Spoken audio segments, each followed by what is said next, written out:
This is a Net News Network headline news brought to you by the Behind the Line podcast, bringing you all the crazy, chaotic news from around the United States and the world. Tune in to what you won't hear the MSN talking about. Here's a good one. Have you heard this? On January 10th, 2023, President Biden, along with President Andres Manuel Lopez Obrador, President of Mexico, and Prime Minister Justin Trudeau from Canada, met in Mexico City for the 10th North American Leaders Summit and signed the Declaration of North America, or DNA. In it, the Declaration of North America talks about diversity, equity, and inclusion, climate change and environment, competitiveness, migration and development, health, regional security, and looking forward.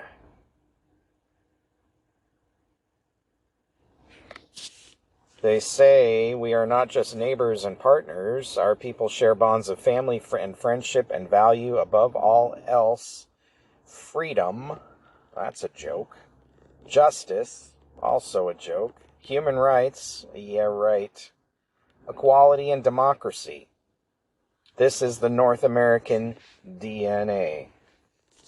Were you aware that he was going to enter into an agreement with these foreign countries like this? Shouldn't the American people have been clued into this, that this was happening? They say that their joint commitment is to protect civil rights, promote racial justice, expand protections for LGBTQI+ individuals, and deliver more equitable outcomes to all. It also goes on about rights for indigenous people, women and girls, gender equality and empowerment. It talks about climate change and environment, that they want to achieve their respective 2030 nationally determined contributions under the Paris Agreement, to promote buy-in for ambitious cuts to emissions.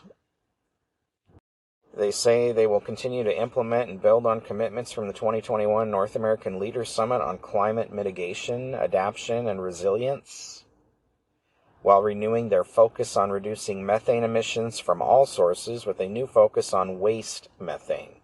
That's your garbage and poop, folks. They're going to explore standards to develop hydrogen as a regional source of clean energy. And they will move swiftly to accelerate the energy transition by deploying clean energy solutions, increasing the production and adoption of zero-emission vehicles in North America, and transitioning to cleaner fuels. Are they going to make everybody in Mexico drive an electric vehicle? Can Mexicans afford to buy these electric vehicles? Does Mexico have the infrastructure to support charging electrical vehicles? The United States doesn't even have the infrastructure to support charging a bunch of new electric vehicles. They say to boost regional competitiveness, the three countries will seek to forge stronger regional supply chains as well as promote targeted investment in key industries of the future, such as semiconductors and electric vehicle batteries, which will be critical to advance electric vehicle development and infrastructure. Critical minerals are an essential component to accelerating North America's clean energy transition. Each country will review and map out existing and potential reserves of critical mineral resources in the region while taking care of the environment, respecting local communities, and adhering to high ethical standards. Yeah, you know what? They've already found massive deposits of minerals needed for electric vehicle batteries here in the U.S., and they've stymied themselves as far as opening mines. The indigenous people of the area don't want the mine. The EPA won't allow the permits for the mine. So, yeah, they know the minerals are there. They just can't get them because of their own laws and rules. So how's that going to work? My guess is if the stuff is found in Mexico, that's where it's going to work, because there's not the laws and rules in Mexico, and they can get around that stuff down there. They also talked about migration and development. The day they signed this was the 6-month anniversary of the Los Angeles Declaration on Migration and Protection, a bold new framework for regional responsibility sharing that 21 leaders endorsed on the margins of the 9th Summit of the Americas. The 3 countries of North America each made ambitious commitments under the Los Angeles Declaration, including working together to advance labor mobility in North America, particularly regarding regular pathways, and have been delivering on these commitments. Since June, Mexico and the United States and Canada have collectively welcomed record numbers of migrants and refugees from the Western Hemisphere under new and expanded labor and humanitarian programs. You mean all those illegals crossing our open border? Yeah, that. And going back to the Los Angeles Declaration and the 9th Summit of the Americas and all these bureaucratic groups and meetings and summits and meeting after meeting and all these different groups deciding all these different things for this country, it's ridiculous. It's the one thing about government. They love to have their focus groups, their meetings, their bureaus, their branches. Meetings to talk about all this stuff, most of which never happens, but I'm guessing on this sort of stuff, they're going to push it because this is their big agenda. They say they affirm their joint commitment to safe, orderly, and humane migration. Okay, right. Under the Los Angeles Declaration and other relevant multilateral frameworks. Multilateral frameworks, yes. What a good way to put it. This includes assisting host communities, sanctuary cities, and promoting migrant and refugee integration, providing protection to refugees, asylum seekers, and vulnerable migrants, strengthening asylum capacity in the region, expanding and promoting regular pathways for migration and protection, addressing the root causes and impacts of irregular migration and forced displacement, and collaborating to counter xenophobia and discrimination against migrants and refugees. Yes, this is a declaration not of independence, but a declaration against the sovereignty of the American people, the Canadian people, and the Mexican people. They say the trilateral health cooperation will focus on launching an updated North American plan for animal and pandemic influenza to improve prevention, preparedness, agility, and to provide rapid response to health emergencies in North America.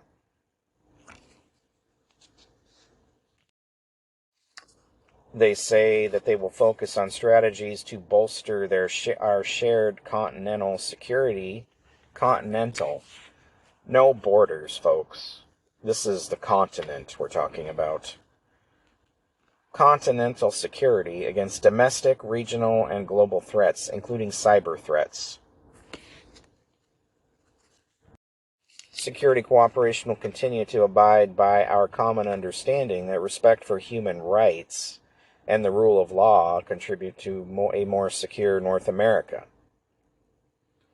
Their security cooperation, the rule of law, like the laws about the borders, the laws of immigration, are we talking about those laws? No, we're not. Now, we ignore those laws. Our security cooperation includes actions to disrupt criminal actors and associated crimes across our shared borders, including money laundering, child sexual exploitation, firearms, and human trafficking.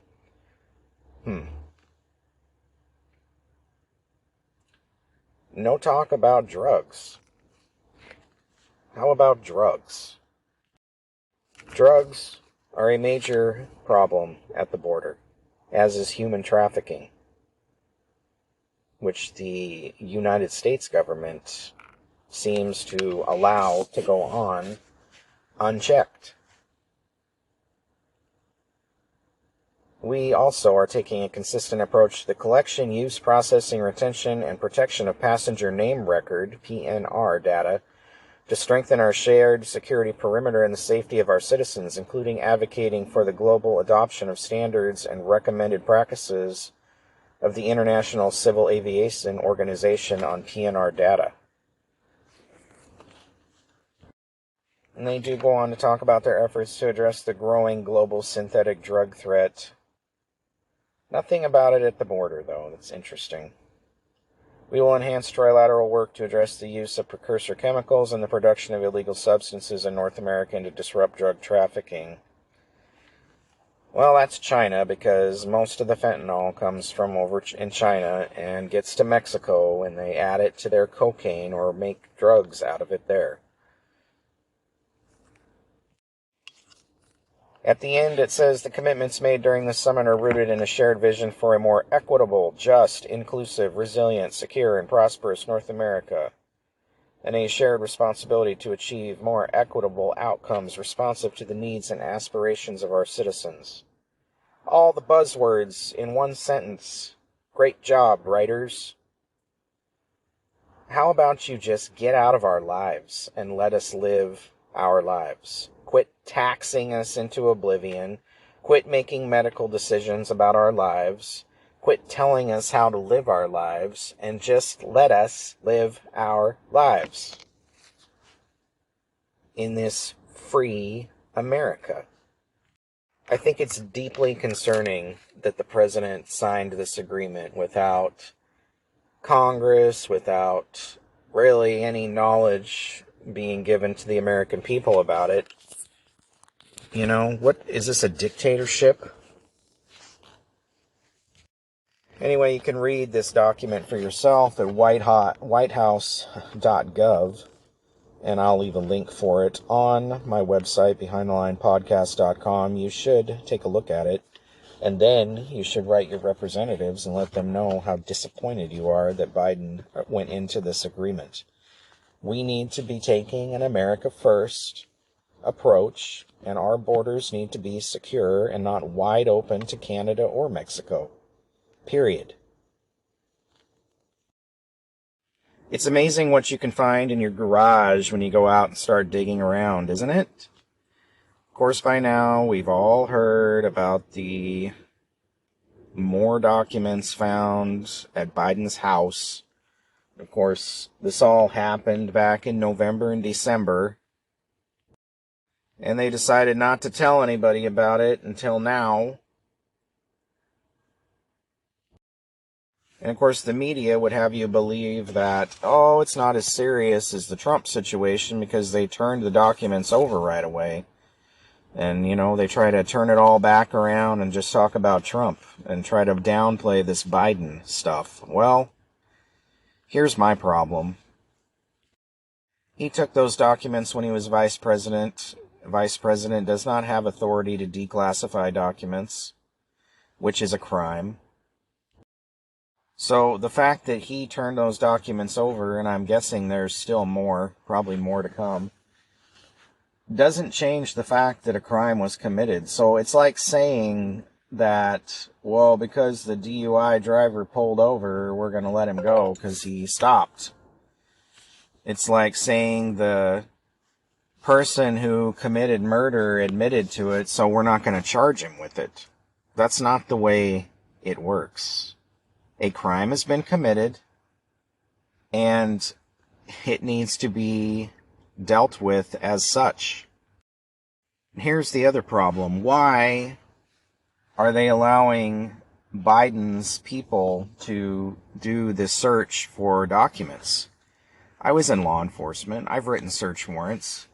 if you determine that that there could be evidence at a crime scene, and that's what his office and his house and probably other locations would be considered crime scenes, once you become aware of something like that a crime's been committed and there could be evidence at this location, you get a search warrant. Law enforcement gets a search warrant and goes and executes that search warrant, and they search for the documents because there is a way to handle evidence. There is a chain of custody that has to happen when you're dealing with evidence, so that you know it hasn't been modified, so that you know it hasn't been messed with, so that you can say that it was found at this location or that location with certainty. You're not taking somebody else's word for it, namely the suspect, because that person can't be trusted. This is what the FBI did with Trump. Executed a search warrant. But yet with Biden, no search warrant, no FBI involvement, no law enforcement involvement. In fact, hey, suspect and your friends, just go ahead and you go search for more documents and let us know what you find and where you found them and what all was in there. Are you kidding me? This is not how an investigation is conducted, but this is our FBI. This is our corrupt government in your face. If this was something at your house that you were being accused of, the FBI would show right up and kick your door in and look for those things themselves, the way a lawful investigation should occur. It's going to be interesting to see the way this all plays out. You've got to wonder why this has suddenly come to light now. Personally, I think this is the Democrat Party telling Biden you're not going to run again in 24, but this guy should be charged. We should know what those documents were, what was in them, who had access to them. There's no visitor logs for Biden's residence, even though he's spent a large percentage of his time at his residence, and it is known that he's had people there, but kept no logs. So who knows who's seen this stuff? Are you tired of this yet? Are you tired of this in-your-face lying that goes on a daily basis with this administration, with the government in general?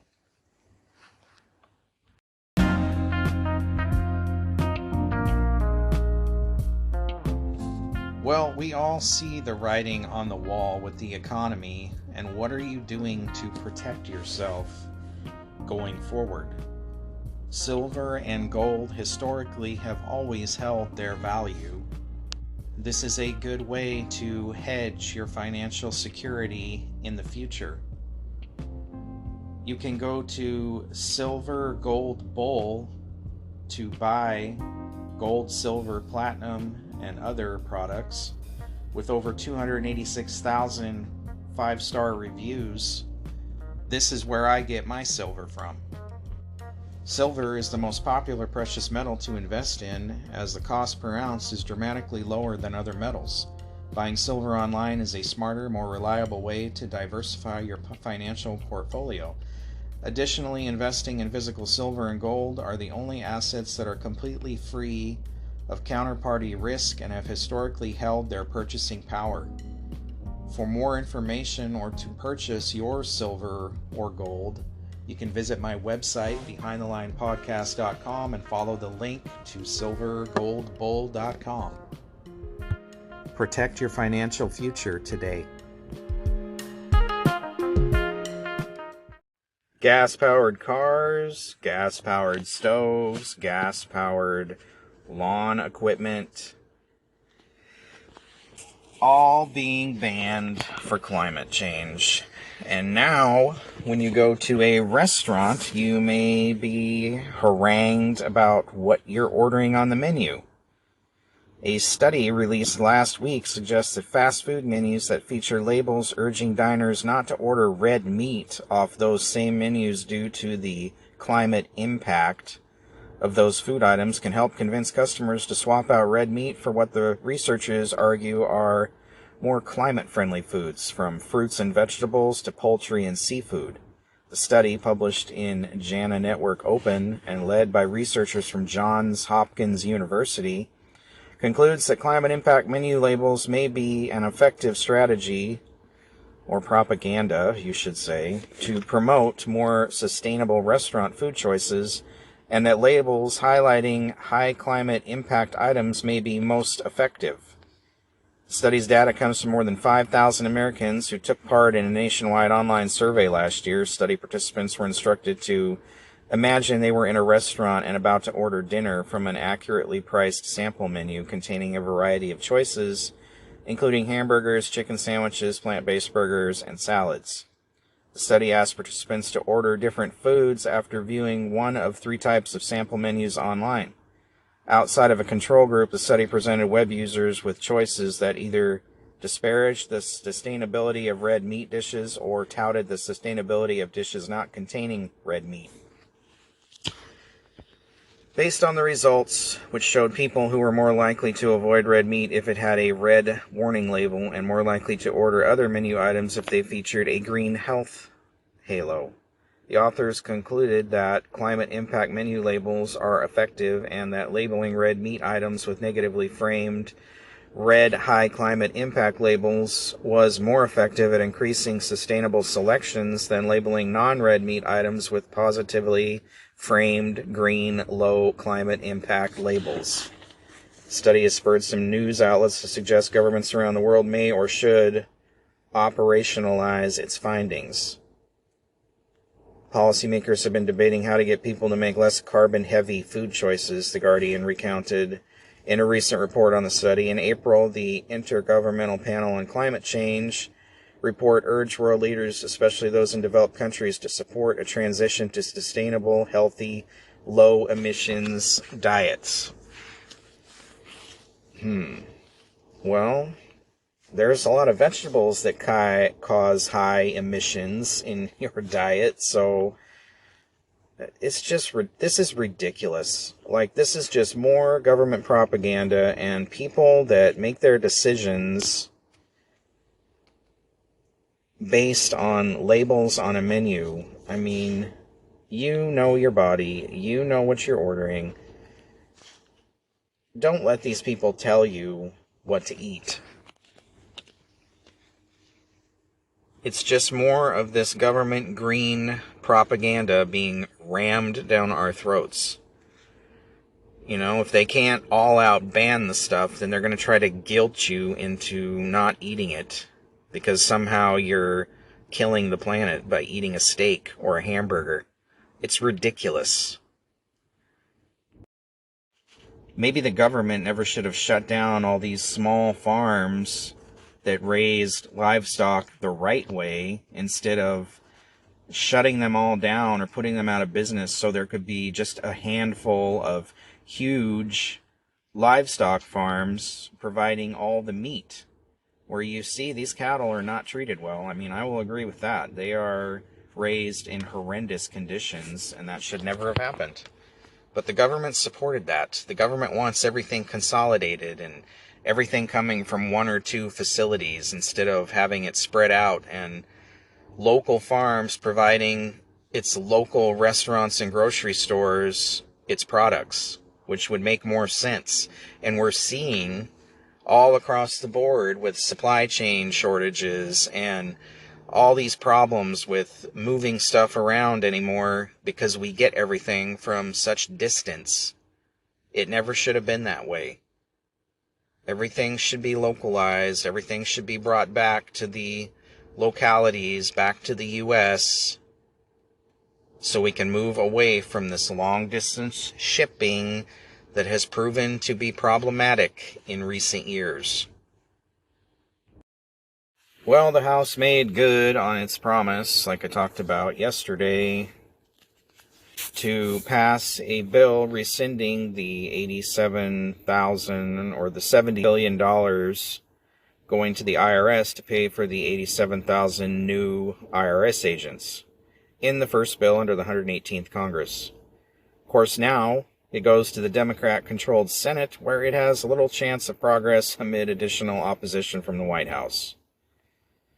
The Family and Small Business Taxpayer Protection Act passed on party lines with a 221 to 210 vote.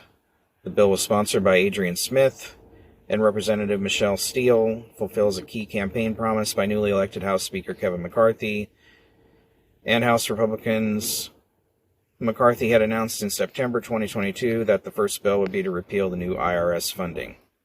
Yeah, great. I mean, it's all for show. It's not going to do anything. It's not going to happen because the Democrats in the Senate are not going to approve it. So, completely pointless, and I guess we're going to see a lot of this, and then, of course, the Republicans can say that they did what they said they were going to do, even though it amounts to absolutely nothing. Which just leads me to believe they can make all kinds of promises that they're going to try to do this or that, knowing full well that it's not going to pass the Senate, so it's not going to matter anyway. All talk, all show, as usual. Well, one thing I'm happy to see from old Speaker McCarthy is that he confirmed on Monday he plans to remove Representative Eric Swalwell, Democrat California, Ilhan Omar, Democrat Minnesota, and Adam Schiff, Democrat from California, from their committee assignments. McCarthy told the Associated Press on Monday that he will expel the three Democrats in coming months after he pledged to do so in June if Republicans took majority in the House. Schiff had chaired the House Intelligence Committee. What a frickin' joke that was. That guy is a freaking idiot, moron, lunatic. Ugh. While Swalwell sat on the panel, Omar sat on the Foreign Affairs Committee. Swalwell can't get a security clearance in the private sector, he told AP and Punchbowl, likely referring to reports that he was targeted by a suspected Chinese spy. I'm not going to give him a government security clearance. Schiff has lied to the American public. He should not be on Intel. I made all three cases before. It's not like it's anything new. Remember, this is what Nancy Pelosi, this is the type of Congress she wanted to have, McCarthy told Punchbowl News, referring to the previous Democrat House Speaker from California. During the recent interviews, McCarthy did not say why Omar would be booted. I don't think that goes without saying, doesn't it? Although in November the GOP said that she made anti-Semitic comments that warrant expulsion. She's done plenty to warrant expulsion. The Democrats have created a new thing where they're picking and choosing who can be on committees, McCarthy told Breitbart News on Monday. Never in the history of Congress have you had the majority tell the minority who can be on committee. But this is new standard, which these Democrats have voted for. If Eric Swalwell cannot get a security clearance in the private sector, there is no reason why he should be given one to be on Intel or Homeland Security. He will not be serving there. Ilhan Omar should not be serving on Foreign Affairs, McCarthy also told Breitbart, adding, this is a new level of what the Democrats have done. Yep, absolutely. And again, Adam Schiff, that guy is the biggest piece that ever walked in the government, I think. That dude should be removed from office altogether. What a trash bag. I'm so glad to see that he will be removed from the House Intelligence Committee. That guy has no intelligence whatsoever. Well, we all watched this thing with McCarthy unfold, and the 20 who held out trying to make some changes in the House. And what exactly were the concessions that were finally agreed to that got McCarthy his votes? Well, Representative Andrew Ogles, a Republican from Tennessee who was one of the holdouts newly elected, gave the Epoch Times a rundown of what was agreed to. This is a list of some of what has been roughly negotiated to date. As has been reported, it will only take a single congressperson acting in what is known as a Jeffersonian motion to remove the speaker if he or she goes back on their word or policy agenda. A church-style committee will be convened to look into the weaponization of the FBI and other government organizations, presumably the CIA, the subject of the original church committee, against the American people. Term limits will be put up for a vote. Yeah, I wish, but nobody will vote for that. Bills presented to Congress will be single subject, not omnibus, with all the attendant earmarks, and there will be a 72-hour minimum period to read them. This definitely needs to happen. They should not be able to throw a bunch of pork in all these bills and add a bunch of crap to them all like they always do.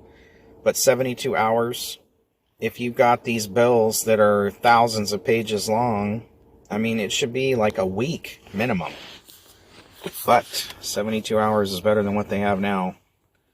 The Texas border plan will be put before Congress from the Hill. The four-pronged plan aims to complete physical border infrastructure, fix border enforcement policies, enforce our laws in the interior, and target cartels and criminal organizations. COVID mandates will be ended, as will all funding for them, including so-called emergency funding.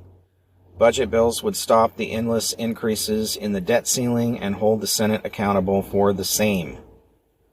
That's all Ogles would tell the Epoch Times at this time. Undoubtedly, there's more ongoing negotiations that could continue even after the Speaker's final vote.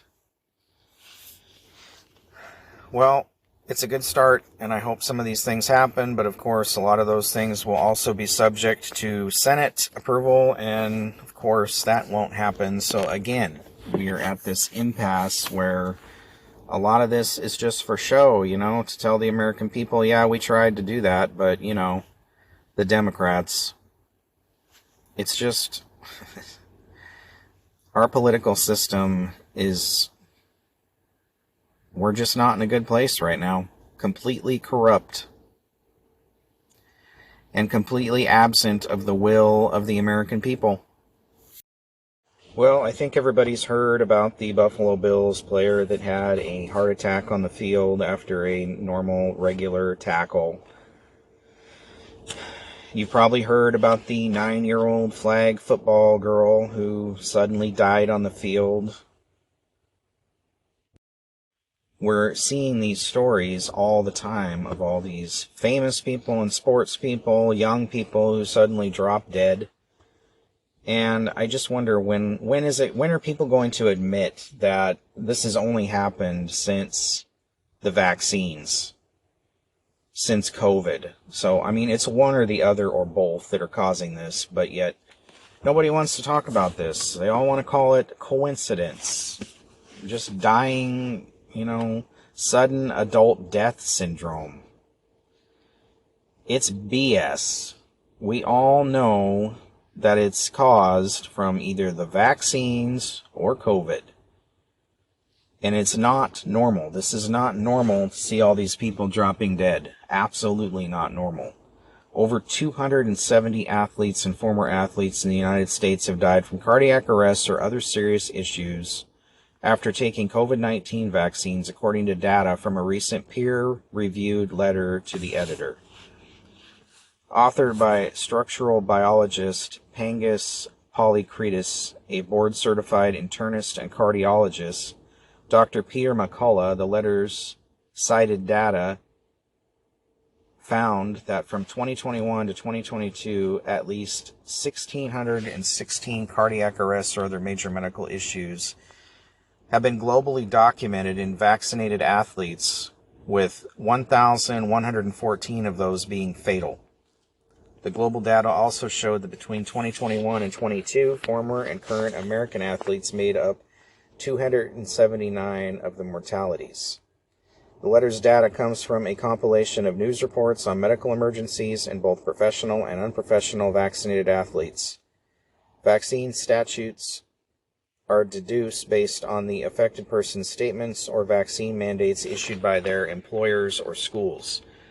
Athletes have a lower chance of cardiac arrest and sudden cardiac death as compared to non-athletes. A 2016 U.S. study calculated that non-athletes compared to athletes have a 29 times higher chance of sudden cardiac death. One of the reasons is because athletes are screened out for common causes of sudden death on the playing field, McCullough told the Epoch Times. Players are screened for hypertrophic cardiomyopathy, which makes up almost 50% of sudden cardiac deaths in athletes, as well as other less common heart abnormalities. The intensive screening is what makes competitive-level sports safer than everyday sporting activities, McCullough argued. McCullough pointed to a European study that tracked sudden cardiac deaths in professional European athletes over 38 years from 1966 to 2004. The study reported 1,101 sudden cardiac deaths over the interval, which Polycritis estimated would be around 29 deaths per year. 1,101 sudden cardiac deaths from 1966 to 2004. We've got more than that number in 1 year. In the United States, it is estimated that 100 to 150 athletes die every year from sudden death. The data cited in the letter, however, showed that in 2022 alone, over 190 deaths from cardiac arrests or other factors have been reported in current and former athletes.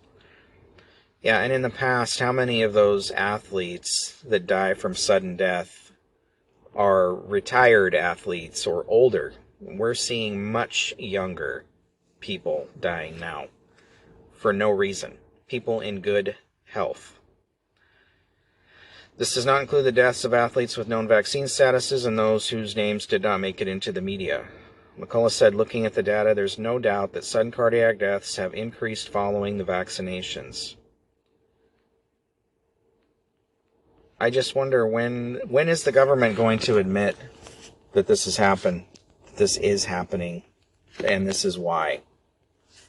They force these things down everybody's throat. And this is just the athletes that we're talking about in this article. Think about how many thousands of just regular Americans, overweight, other medical problems.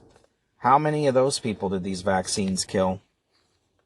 I know at least one person personally in my small circle who was in good health and had a massive heart attack 2 weeks after his first booster shot. No history of heart problems whatsoever. He wasn't a vaccine denier or, didn't want to take it. He took it willingly. But I'll tell you what, he is now. He survived. They had to revive him twice doing CPR, paramedics. He survived, and now he gets to be on a trope of medication for the rest of his life for his heart. And he absolutely believes the vaccine booster caused that to happen.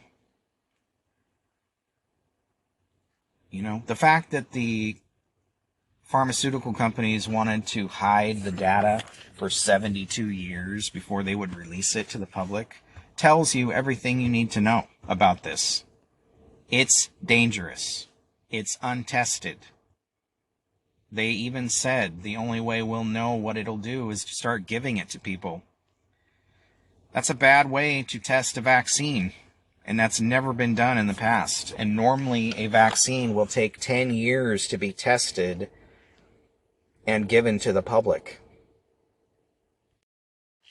When are some lawyers going to step up and start suing the government and make these people accountable for what they've done to the American people, specifically? All these people that lost their jobs for refusing to comply, for refusing to put something in their body that's not tested and unknown, for doing what they felt was best for their own health in a free country, supposedly. If you haven't watched the documentary Died Suddenly, I suggest you do. It's mostly a lot of embalmers talking about what they're finding when they embalm bodies of people who have been vaccinated. It's pretty scary. And it's happening all over the place.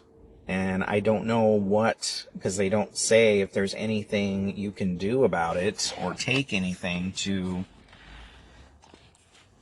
solve the problem that they're seeing. They're finding is lots of white fibrous material in people's veins and arteries.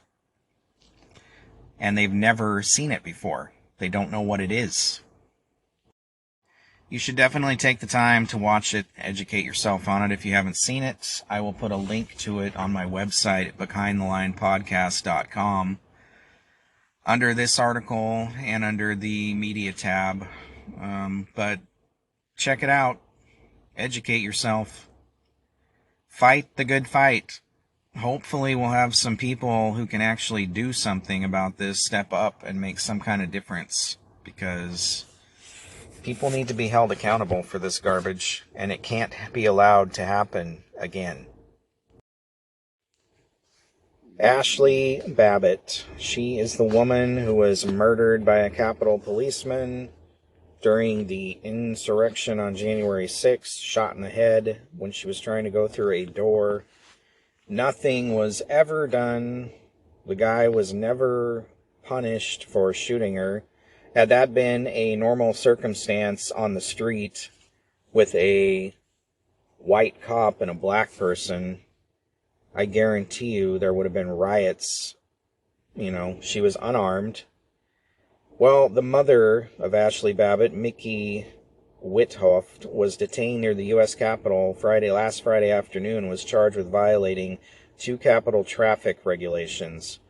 The detainment took place during a demonstration on the second anniversary of the death of Babbits and 3 other Americans on January 6, 2021.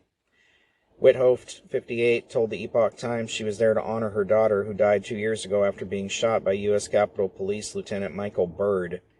Withoft was arrested around 1:45 p.m. local time by officers from the U.S. Capitol Police and charged with having violated 2 traffic regulations: obey an order and blocking and obstructing roadways, the USCP announced in a release. As is typical for this charge, Ms. Withoft was processed and released this afternoon after being given a citation to appear in court at a later date. The USCP stated that the group did not have a permit to demonstrate on Capitol grounds. I wonder if this had been BLM, how would they have been treated? Would they have been arrested? How many protests did we see around the country over the last couple years where protesters were just allowed to do whatever they want? But, of course, at this protest, people get arrested. The mother of the slain girl gets arrested. It's sick. It's a double standard, the double standard thing is rampant in this country when it comes to conservatives and liberals. There is a clear double standard. Liberals can do whatever they want. Conservatives will go to jail. That cop should have lost his job for what he did, and this is from one former cop to another. It was wrong. That was not a good shoot. And something should have been done about it. And it's disgusting that nothing was. No justice for that family whatsoever. And it's despicable that the cops would arrest her on such a petty charge. Being in the street. Jaywalking. I certainly hope the Capitol Police are going to treat BLM or Antifa in the same manner and fashion if they are down at the Capitol grounds protesting or in the area around the Capitol protesting, because they haven't been in the past treated with that sort of manner, arrested for minor violations, nor anywhere else in these big blue cities across the country. All the damage and destruction that was caused, no arrests, no incarceration, no prosecution. These double standards are divisive and sick. And it's really from the top down, from the Biden administration down. All he's done is push to divide people in this country. Monday, January 16th. Happy Martin Luther King Day. Did you know that the Federal Bureau of Investigation sent a letter to Dr. King, telling him that they had sex tapes of him cheating on his wife and that he should kill himself. The FBI felt that he was the most dangerous Negro in America. This is just another example of the depth of the corruption in our federal government and how far back it goes. If MLK were alive today, I think he'd tell us to stop letting the media and the government, stop letting them divide us. Stop letting them drive a wedge between black and white, between all the races in this country. Because that's what they do every day, folks. Just treat each other with fairness and respect. Treat each other the way you want to be treated. Newport News, Virginia, the 6-year-old that shot his teacher. Have you been following this? Administrators were actually told that this kid had a weapon, and they searched his bag and could not find anything. Not much more information has come to light than that, but what is this kid, like a criminal mastermind? Criminal savant? The 6-year-old somehow outsmarts school officials and is able to hide a handgun somewhere that they can't find? Are you kidding me? And then he shoots his teacher with it. And what about the mother who owned this gun and obviously did not take measures to properly secure it or keep it away from her kid? Nothing's been said about charging her, doing anything with her. But I really, really want to know how administrators could not find a gun that was hidden by a 6-year-old. And why that wasn't taken more seriously if they only searched his bag or where he had hidden the gun. Why hasn't this information been made public? What in the world is going on with this case? This is one of these things that you look at and say, it almost seems like they wanted that to happen.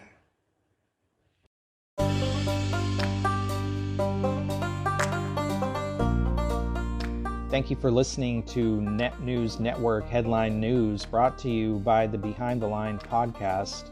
For more, you can listen to us at the BehindTheLinePodcast.com or right here on Net News Network.